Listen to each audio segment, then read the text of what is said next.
Assalamualaikum warahmatullahi wabarakatuh. Waalaikumsalam warahmatullahi wabarakatuh. Selamat pagi teman-teman semua. Pagi. Oke, terima kasih sudah memberikan saya kesempatan untuk berdiri di sini untuk memaparkan hasil PowerPoint saya mengenai psikolinguistik. Sebelumnya, saya berterima kasih kepada Pak Eko Suroso dan teman-teman telah memberikan saya kesempatan untuk memaparkan hasil presentasi dari saya. Oke, di kesempatan kali ini saya menggunakan buku psikolinguistik karya Profesor Dr. Samsunuryati Marangat. Nah, di buku ini hanya terdapat 4 bab, sedangkan pada tugas ini saya diberikan kesempatan untuk mencari 10 materi. Jadi 4 bab itu saya cari dari buku ini dan 6 bab selanjutnya saya mengambil dari beberapa artikel yang saya dapatkan di Google Scholar seperti itu. Next. Oke, pada bab 1 ini pasti kan kita membahas mengenai pengertian dasar psikolinguistik. Pada kesempatan yang sebelum-sebelumnya kan teman-teman sudah mendapatkan berbagai macam pengertian dari psikolinguistik ya pastinya. Nah, di buku yang saya pilih ini saya mendapatkan salah satu pengertian psikolinguistik menurut level pada tahun 1975 yaitu psikolinguistik adalah suatu studi mengenai penggunaan bahasa dan perolehan bahasa oleh manusia. Jadi perolehan bahasa itu dibagi menjadi 2. Yang pertama, perolehan yang menyangkut bagaimana seseorang, terutama anak-anak belajar bahasa, yaitu biasa juga disebut oleh bahasa ibu. Karena kan kalian tahu ya bahwasanya bahwa bahasa pertama itu adalah bahasa seorang ibu. Sedangkan yang kedua yaitu penggunaan, yang artinya penggunaan bahasa oleh orang dewasa normal. Jadi seperti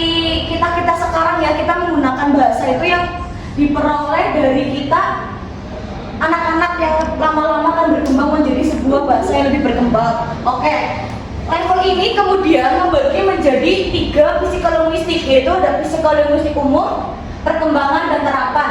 Ketiga psikolinguistik ini pasti mempunyai pengertian atau terjemahan yang berbeda-beda. Ini secara singkatnya ya, psikolinguistik umum adalah studi mengenal bagaimana pengamatan atau persepsi orang dewasa tentang bahasa dan bagaimana ia memproduksi bahasa. Jadi itu psikolinguistik secara umum, kita memperoleh bahasa dari apa yang kita dengar, kita tahu apa yang kita ucap gitu. Sedangkan psikolinguistik perkembangan yaitu suatu studi psikologi mengenai perolehan bahasa pada anak-anak dan orang dewasa, baik perolehan bahasa pertama atau bahasa ibu maupun bahasa kedua. Sedangkan yang ketiga itu ada psikolinguistik terapan, adalah aplikasi dari teori-teori psikolinguistik dalam kehidupan sehari-hari pada orang dewasa ataupun anak-anak. Next.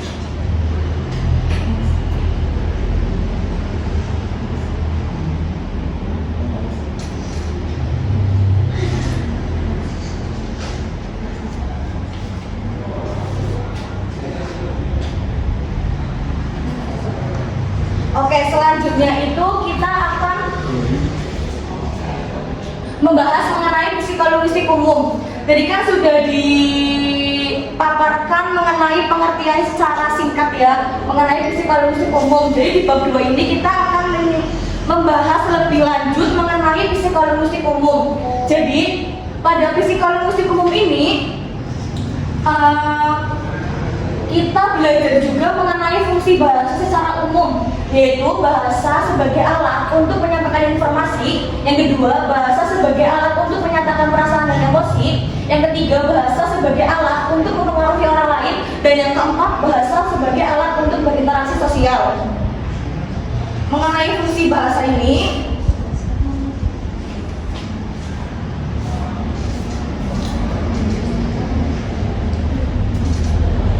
memberitahukan, menanyakan, atau memperingatkan tentang suatu fakta. Jadi di kehidupan kita sehari-hari mengenai bahasa ya, kita juga pasti mencari fakta atau kebenarannya di dalamnya seperti itu.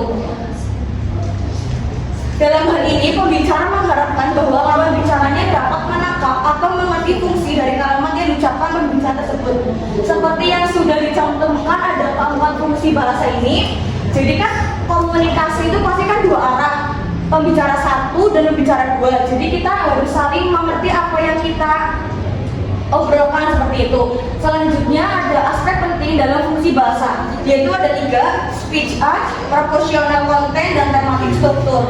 Pada speech art ini, contohnya kalimat langsung ya, misalnya ambilkan sehelai kertas sih Pak, itu kan berarti kalimat jelas dan langsung menyampaikan maksud. Jadi kita tanpa basa-basi langsung minta tolong ke Siva, kayak seperti tolong ambilkan sehelai kertas. Jadi tanpa basa-basi, tanpa omongan yang membleng-membleng gitu ya, ibaratnya kita bisa menyampaikan langsung apa yang kita inginkan gitu. Sedangkan contoh kalimat tidak langsungnya itu, jadi kita basa-basi dulu ya, misalnya kita anaknya nggak enakan nih, jadi misalnya ngomong siapa yang bisa mengambilkan sehelai kertas ya, itu contoh kalimat tidak langsung. Jadi struktur kalimat lebih halus tetapi tetap memiliki maksud yang sama seperti itu. Selanjutnya ada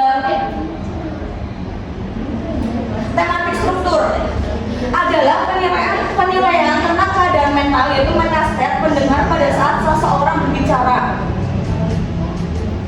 Jadi itu mempunyai ketiga fungsi. Tematik struktur ini ada menyampaikan informasi baru dan informasi lama, yaitu informasi yang sudah ada. Yang kedua, menyampaikan subjek dan predikat, dan yang ketiga, menyampaikan kerangka, frame, dan sisipan atau insert.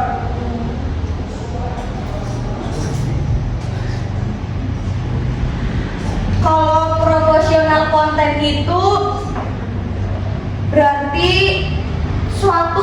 dari suatu kalimat tidak lain adalah kombinasi dari proporsi-proporsi yang diekspresikan. Jadi dari antara speech art dan tematik struktur ini, proporsional ini gabungan dari keduanya, yang misalnya tadi kalimat tidak langsung dan langsung, terus mengenai mental juga. Jadi itu di antara kedua belah pihak itu mengerti apa yang diucapkan, dilanturkan gitu.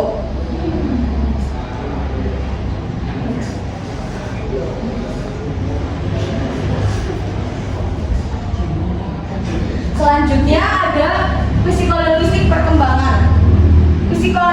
Psikolinguistik perkembangan ini terdapat dari beberapa ujaran dari linguistik ya. Salah satunya yang pertama ada perkembangan fonologi.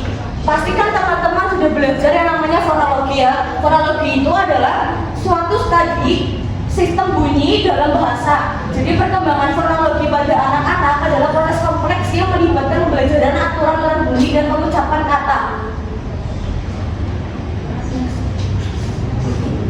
Yang kedua ada perkembangan semantik. Semantik adalah studi tentang makna dalam bahasa. Perkembangan semantik pada anak melibatkan pembelajaran arti kata dan pengembangan atau kamus arti kata.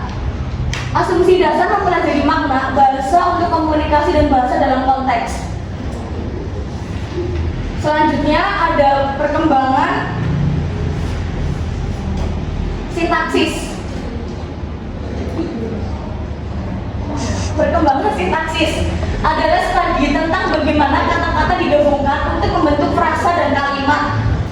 Selanjutnya ada perkembangan morfologi, adalah studi tentang struktur kata dan bagaimana kata-kata dibentuk dari morfem atau unit kecil dari makna.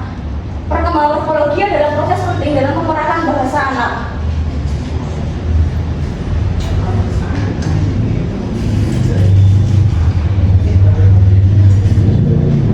Selanjutnya ada psikolinguistik terapan. Jadi pada psikolinguistik terapan ini anak-anak sudah mulai menerapkan apa yang didengar, apa yang diperoleh, atau apa yang mereka dapatkan dari bahasa-bahasa tuturan yang mereka dapat dalam kehidupan sehari-hari. Jadi itu anak-anak itu sudah mulai membaca untuk mengerti bunyi atau membaca untuk mengerti arti, seperti itu.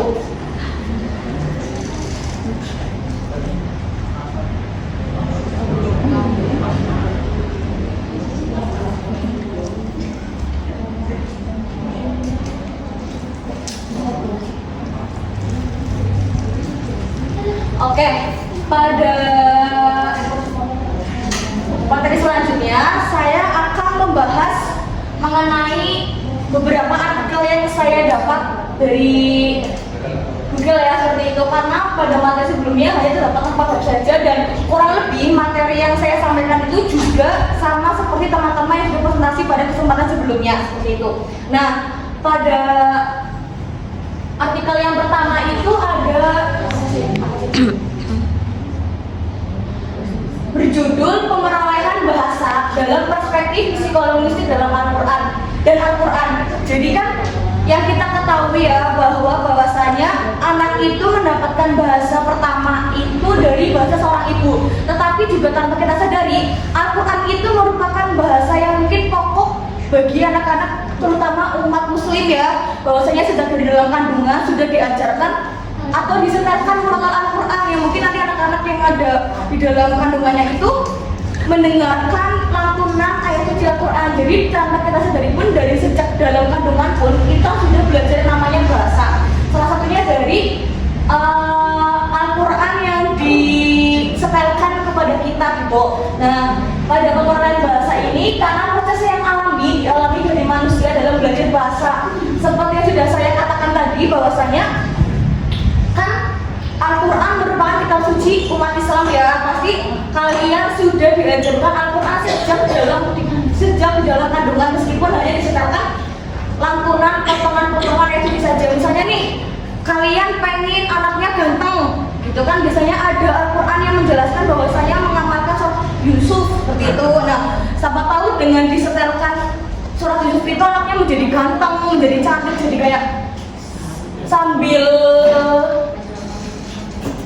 mendaki dayung di bawah 30 terlampu. Jadi selain kita mempelajari bahasa dari Al-Quran, kita juga dapat mungkin insya Allah ya, siapa tahu anaknya bisa cantik, bisa ganteng karena bukan mengamalkan surat Yusuf gitu. Nah, pada proses belajar bahasa anak ini dalam kehidupan sehari-hari, anak-anak belajar dengan cara mendengar atau meniru ucapan yang di sekitarnya atau teori behavioristik. Jadi kan misal nih di dalam Al-Quran, meski karena ini kita belajar psikologistik ya, pasti kita juga belajar mengenai mental seperti itu.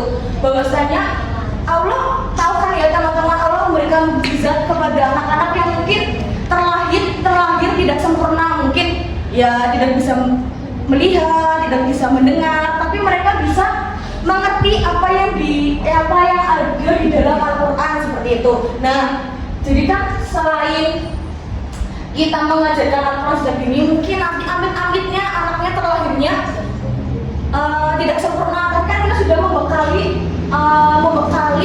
ilmu dari sejak di dalam kandungan seperti itu.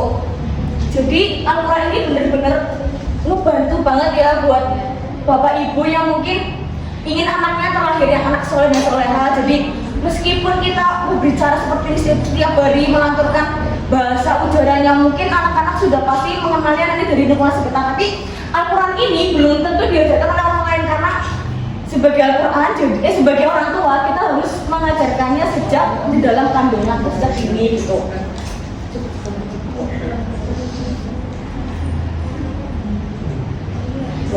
Jadi nih kan proses pemerolehan bahasa dalam Al-Quran.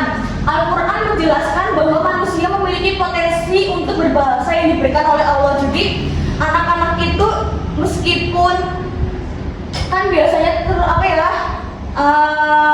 terlahir dari lingkungan yang berbeda, kan pasti nanti tumbuh dan berkembang juga berbeda. Karena ini kan manusia memiliki potensi untuk berbahasa yang diberikan oleh Allah. Jadi kita mengajarkan anak kita atau buah hati kita itu sesuai dengan ajaran Al-Quran seperti itu. Jadi tidak hanya sekedar ucapan-ucapan yang ada di sekitar kita gitu. Lalu yang kedua, proses berbahasa melibatkan pemahaman, pengolahan, dan produksi bahasa berdasarkan stimulus dari lingkungan. Nih seperti ini, dari lingkungan. Jadi dari kecil anak kita udah diajarkan Al-Quran, berarti ibaratnya nanti tumbuh dan berkembangnya juga lebih baik daripada anak-anak yang lain gitu. Nah kan apalagi zaman sekarang ya, banyak sekali anak-anak yang males ngaji, males TPI gitu ya. Tapi jika kita sebagai orang tua bisa mendidiknya dari sejak dalam kandungan, pasti kan anak-anak tahu ya, naluri seorang ibu dan seorang anak kan tahu ya, oh ini ibu aku lagi nyetelin Al-Quran nih dan murotal gitu. Jadi kan dari ibaratnya pemikirannya udah beda gitu dibandingkan anak-anak yang lain. Apalagi kan zaman sekarang banyak sekali anak-anak yang mungkin ibaratnya bukan sekarang juga ya, ibaratnya seperti generasi kita aja masih banyak anak-anak yang belum bisa membaca Al-Quran seperti itu. Lanjut.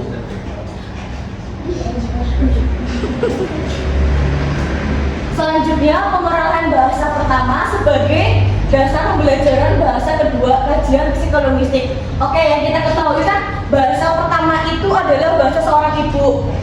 Nah, dari sebelumnya kan kita sudah membahas mengenai bahasa yang diajarkan dalam Al-Quran. Nah, ini kan bahasa kedua, berarti bahasa yang kita kembangkan, atau tadi seperti yang materi sebelum itu psikolinguistik perkembangan, seperti itu. Seperti ini, kompetensinya penguasaan tata bahasa secara tidak sadar, fonologi, morfologi, sintaksis, dan semantik. Jadi kemampuan menggunakan bahasa untuk berkomunikasi, meliputi pemahaman dan produksi kalimat.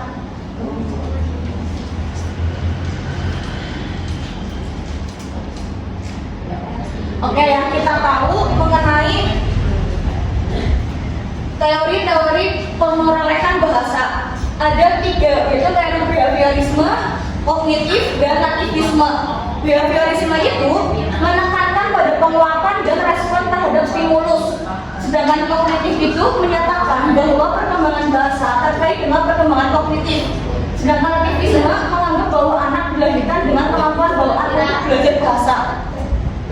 Nah, di teori aktivisme ini kan menganggap bahwa anak dilahirkan dengan kemampuan bawaan untuk belajar bahasa. Jadi kan seperti yang sudah saya ucapkan tadi ya, membawa kemampuan untuk belajar bahasa. Jadi apa yang kita bawa, apa yang kita dapat di orang tua itu bakal membuat kita seberapa kemampuan kita dalam belajar bahasa, seperti itu. Terus ini penghubungan antara bahasa pertama dan bahasa kedua, yaitu pemerolehan bahasa pertama berperan sebagai dasar yang penting dalam pembelajaran bahasa kedua. Jadi jika kita dapat bahasa pertamanya aja itu udah kurang atau salah atau mungkin tidak tepat, pasti nanti perkembangan bahasa selanjutnya pun pasti juga kurang tepat, seperti itu. Proses perolehan bahasa kedua berbeda dari pembelajaran bahasa yang lebih bersuasana dan terstruktur. Jadi dari bahasa ibu, dari bahasa pertama itu kita mengembangkan terus untuk bahasa-bahasa selanjutnya, seperti itu.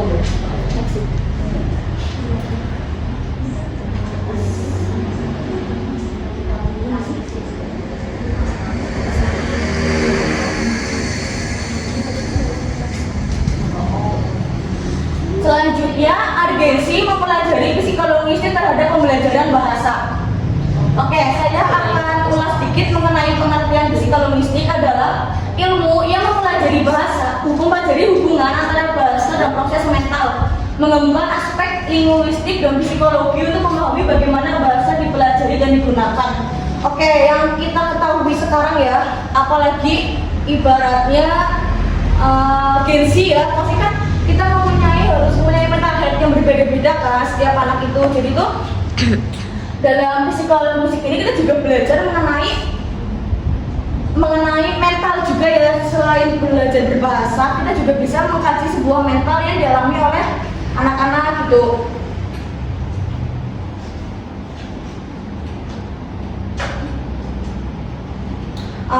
Mungkin kan juga secara ringannya itu seperti psikolinguistik itu ilmu yang mempelajari hubungan antara bahasa dan pikiran kita.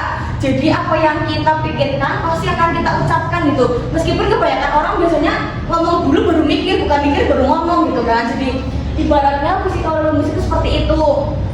Nah, bayangkan itu juga otak kita ini seperti Google yang mentranslate secara otomatis. Kita mendengar kata langsung diproses dan tahu artinya.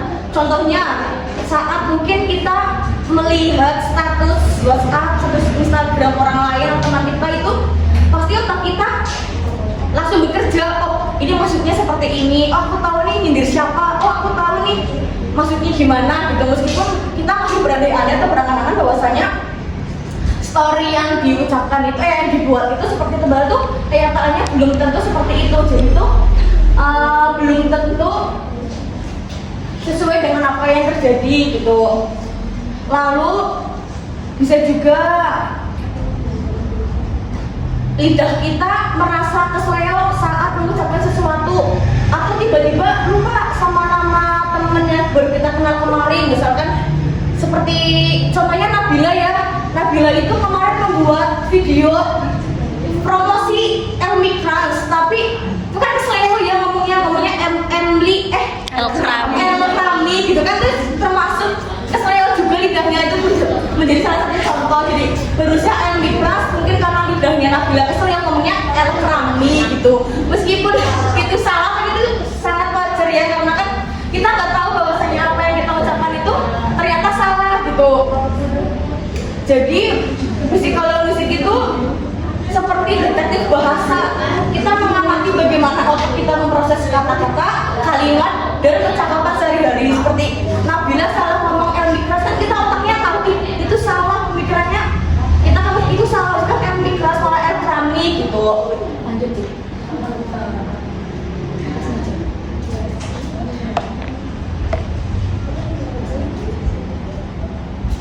Nah, selanjutnya itu hubungan psikolinguistik dalam pemerolehan dan pembelajaran bahasa. Oke, definisi psikolinguistik di dalam artikel ini yaitu studi interdisipliner antara linguistik dan psikologi yang mempelajari perilaku berbahasa, baik yang tampak atau produksi bahasa maupun yang tidak tampak atau pemahaman bahasa. Lalu ada fase pemerahan bahasa pada anak. Saya mungkin hanya mengulas sedikit ya. Yaitu yang pertama ada fase yang pertama atau membabel, yaitu umur 0 sampai 1 tahun anak mulai mengeluarkan bunyi-bunyi bahasa. Seperti halnya mungkin hanya mengucapkan mak gitu kan, masih membabel ya, belum mama tapi emak atau bu gitu, belum ibu gitu. Selanjutnya fase kedua itu ada holofrase umur 1 sampai 2 tahun. Anak yang menggunakan satu kata untuk menyampaikan makna yang lebih kompleks. Jadi kan pada membabel cuma mak gitu. Nah, pada fase holofrase ini anaknya udah bisa bilang mama gitu. Tapi tuh mamanya itu masih beragam arti, entah mama itu emang mungkin pengen makan, pengen minum atau pengen jadi popok gitu. Nah, udah masuk fase holofrase.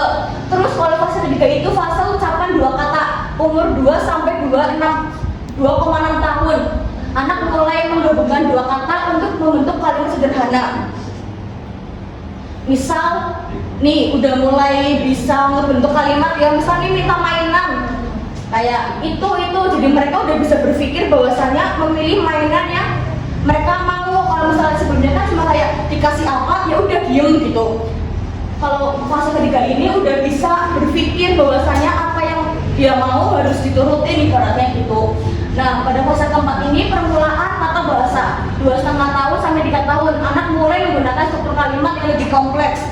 Contohnya pada kehidupan sehari-hari kan pasti anak-anak ya, apalagi anak kecil, orang kita aja masih kadang males ya kalau disuruh bangun pagi. Nah, ini kan anak boleh menggunakan struktur kalimat yang lebih kompleks. Jadi misal ada seorang ibu yang membangunkan anaknya, terus anaknya tuh marah-marah, misu-misu gitu karena ngambek dibangunkan pada pagi hari gitu. Nah, jadi psikologi itu penting banget biar kita nggak cuma jago ngomong doang, tapi juga paham kenapa kita ngomong dan gimana cara ngomong yang benar, intinya biar nggak salah paham dan bikin masalah. Seperti bila tadi kan El keras itu sama aja dia mengganti nama brand jadi El Krami, itu kan menimbulkan masalah ya, kayak mungkin di kita sebuah humor atau mungkin lawakan ya, tapi kan nggak tahu di orang lain tuh pemikirannya masa pada ganti nama brand anaknya gitu. Jadi kita harus memperoleh cara ngomong yang benar biar tuh nggak menimbulkan masalah gitu.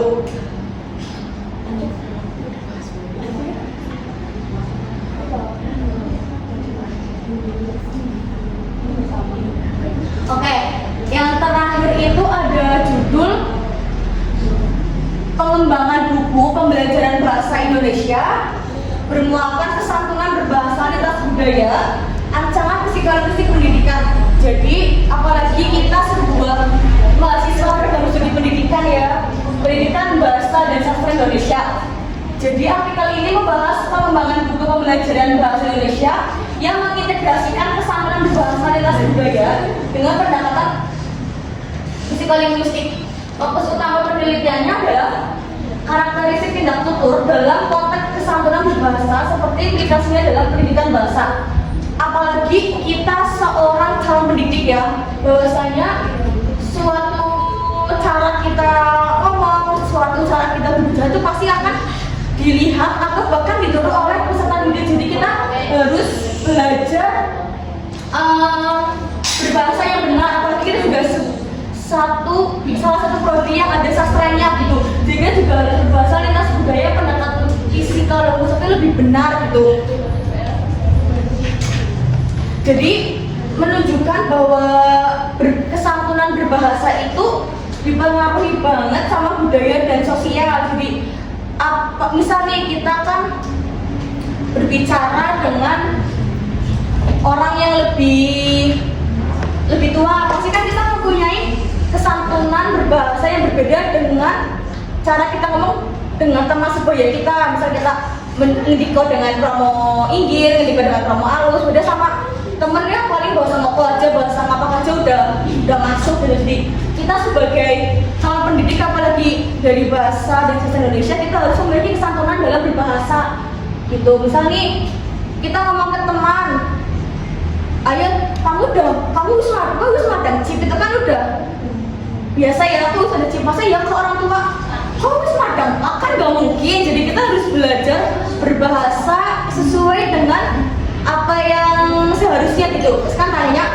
bapak sampun dahar gitu kan, jadi kayak gak semuanya itu di bahasa ngoko, bahasa ngapak semua. Apalagi saya sendiri yang notabene dari kecil sudah diajarkan bahasa krama. Apalagi ibaratnya jika mungkin bapak saya mendengar ya saya berbahasa ngoko atau bahasa ngapak dengan atau pasti saya dibarahin ya, sampai orang-orang pun bilang ya pintar ya pakai bahasanya bahasa krama gitu. Jadi udah biasa dari dalam keluarga saya itu diajarkan berbahasa krama, meskipun saya mungkin dikenalnya blok-blokan, ceplos-ceplos sama teman-teman gitu yang mungkin ngomongnya gak jelas, tapi saya berusaha jika kepada yang lebih sepuh untuk berbahasa yang lebih halus lagi gitu, karena saya diajarkan sejak dari kecil.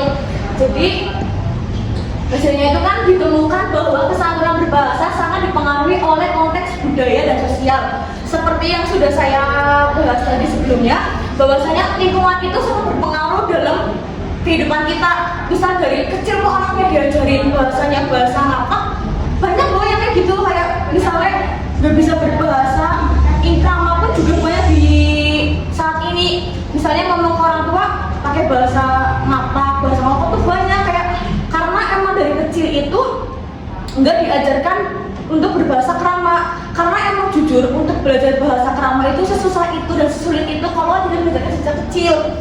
Seperti misalnya kan zaman sekarang ya anak-anak biasanya pada nggak bisa bahasa krama, bahasa krama alus sama ini tuh sangat sulit atau jarang ditemukan gitu. Nah, lanjut, tidak tutur yang disopan dan sesuai konteks dapat meningkatkan efektivitas komunikasi antar budaya.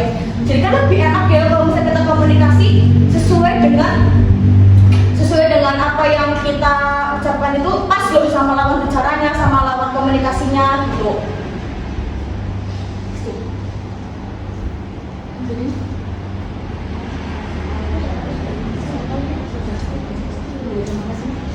Oke. Mungkin cukup sekian presentasi yang dapat saya sampaikan, dan masih banyak sekali kekurangan atau kesalahan dalam saya menyampaikannya karena juga jujur belum menguasai juga. Jadi saya berusaha semampu saya untuk mempresentasikannya apa yang ada di otak saya seperti itu. Oke, kurang lebihnya mohon maaf. Wassalamualaikum warahmatullahi wabarakatuh.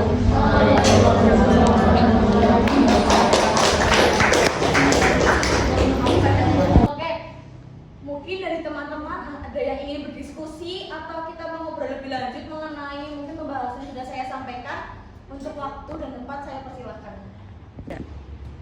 Perkenalkan, nama saya Kifafin Jatani dengan NIM 47. Tadi Mbak Zara menyampaikan kaitan dengan bahasa santun begitu ya.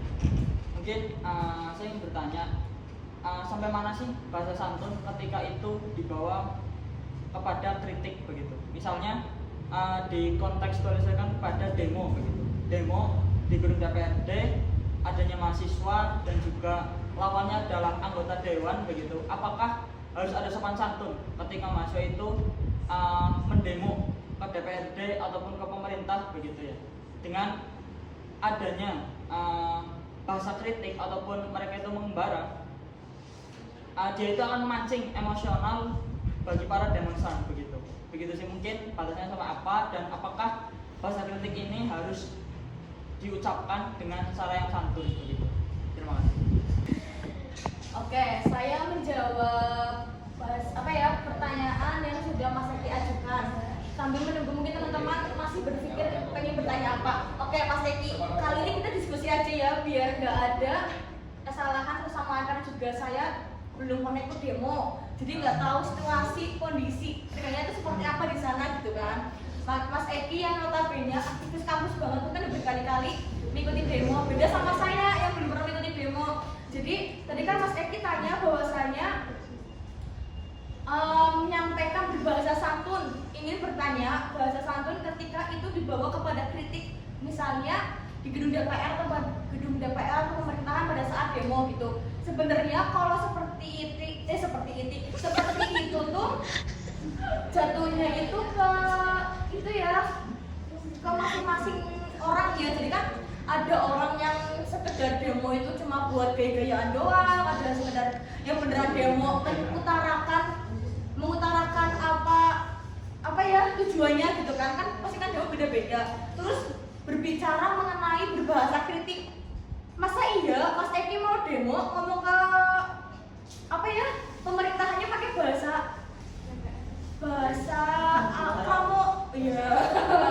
Romo Inggil gitu? Emang pernah Mas Eki menjumpai demo menggunakan bahasa Romo Inggil? Nah kan pasti bahasanya bahasa Indonesia kan, jadi bahasa yang mungkin udah biasa diucapkan gitu kan. Nah, terus kan pertanyaan Mas Eki, dengan adanya bahasa kritik atau membara itu akan memancing emosi pada demonstran seperti itu. Kan udah pas namanya demo pasti kan emosi membludak, meluap gitu kan. Ya nggak mungkin ada orang namanya demo tuh santai gitu kan. Ya mungkin ada beberapa oknum yang mungkin di situ benar-benar mengutarakan gagasannya gitu. Tapi kan nggak semua oknum seperti itu ya Mas Eki. Mungkin Mas Eki berdiri paling depan, paling tengah untuk mengutarakan gagasannya. Terus sekarang saya tanya ke Mas Eki, apakah Mas Eki saat demo itu menggunakan bahasa kritik yang sopan dan santun?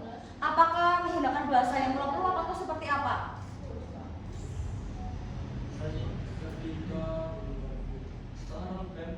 Bahasa yang lebih kasar. Lebih kasar. Indonesia. Tapi kasar. Contohnya? Ya, contohnya anjing.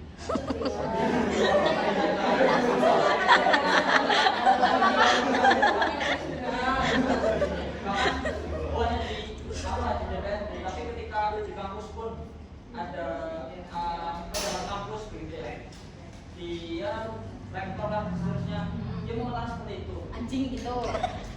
Terus ada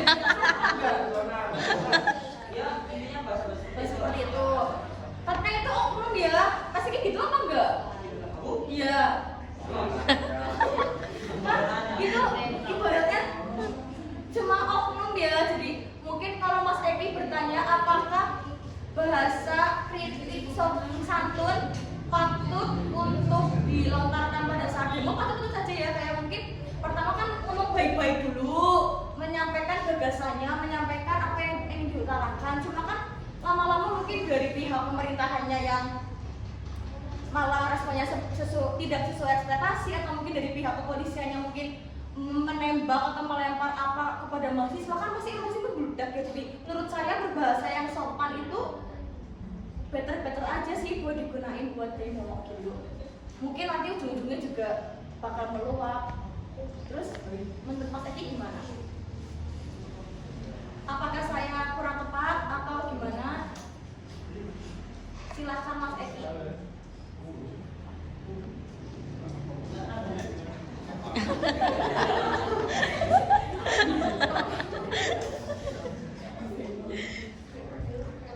Gimana dia sebagai mantan BEM?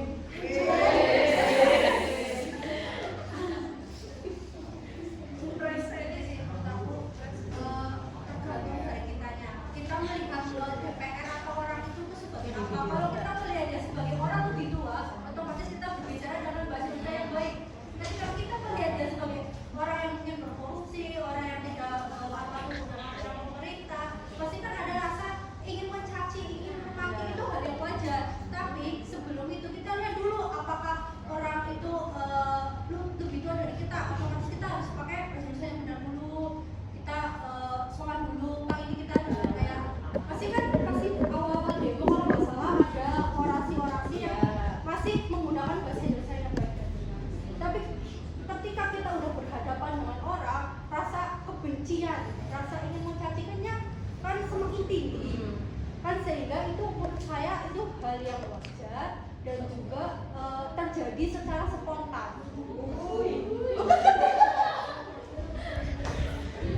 Gimana Mas Eki? Setuju nggak Mas Eki? Apakah harus langsung anjing gitu di depan DPR? Kan nggak mungkin, sih kita bakal ada orasi yang mungkin pelan-pelan dulu, stabil dulu baru naik gitu. Jadi kan nggak semua mahasiswa pun bakal dikabulin apa yang diminta, kan ibaratnya seperti itu. Jadi mungkin kita udah demo bisa-bisan, tapi kan udah sesuai sama ekspektasi kita kan apa yang jadi keputusan pemerintah seperti itu. Cukup Mas Edi, ikhlas nggak ya? Apakah ada yang ingin berdiskusi kembali, berdiskusi lagi? Kalau tidak, saya cukup